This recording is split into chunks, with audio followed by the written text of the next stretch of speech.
let's go over some of the finer details of quoting another author. A quote must look exactly like the original work unless you clearly mark that you have in some way changed the quote. You may change a quote slightly, but it must be clear that you've changed the quote, and I'll go over how to do this in just a second. A quote must also be surrounded by quotations or in block format, even when you note the author's name in or at the end of the sentence. So what do I mean by block format? Well, according to the APA manual, if a quote is longer than 40 words, or according to the MLA manual, if a quote is longer than 4 lines, it has to be moved to a separate line and then indented half an inch on the left-hand side.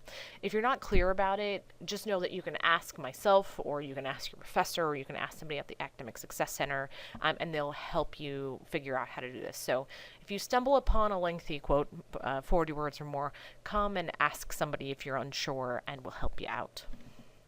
So I'm sure you've noticed that I mentioned the APA manual and the MLA manual, and some of you might be thinking, what on earth is an APA manual or an MLA manual?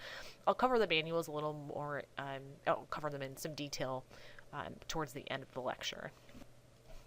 So let's go over paring down quotes. Paring down is cutting down the quotes. You can shorten a quote, but you must do so in a manner that ensures you have avoided plagiarizing another individual's work and that you have used their work in an ethical manner. You may cut the quote down, but you must mark it as such by using 3 dots, also called ellipses. Note that if you start mid-sentence, you do not need to include ellipses in the beginning because a lowercase letter alerts your reader to the fact that you are quoting another author mid-sentence. So I have a few examples here. You'll notice that this sentence is about how mobile libraries help both the elderly and parents with children. So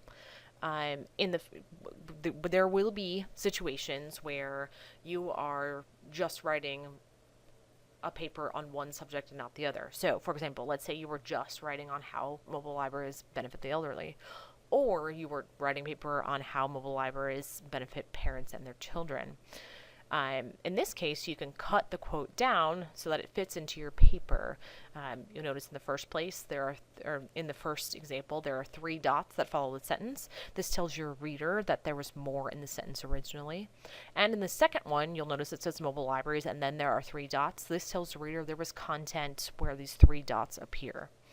One thing you'll notice, even though I've cut the sentences down, it hasn't really changed the meaning of the sentence or the author's tone in the sentence or how the author was trying to discuss the topic.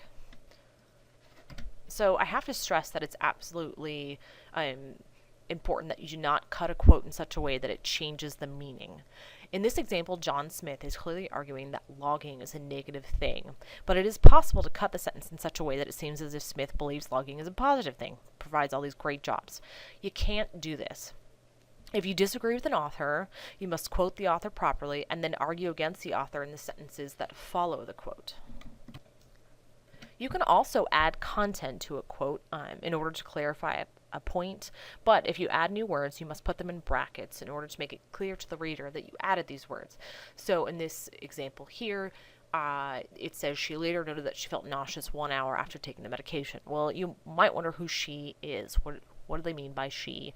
And so in the second sentence, it says she, and then in brackets, the patient. So it is clarifying who she is, and the brackets have made it clear that I, the author, have added content to another author's work.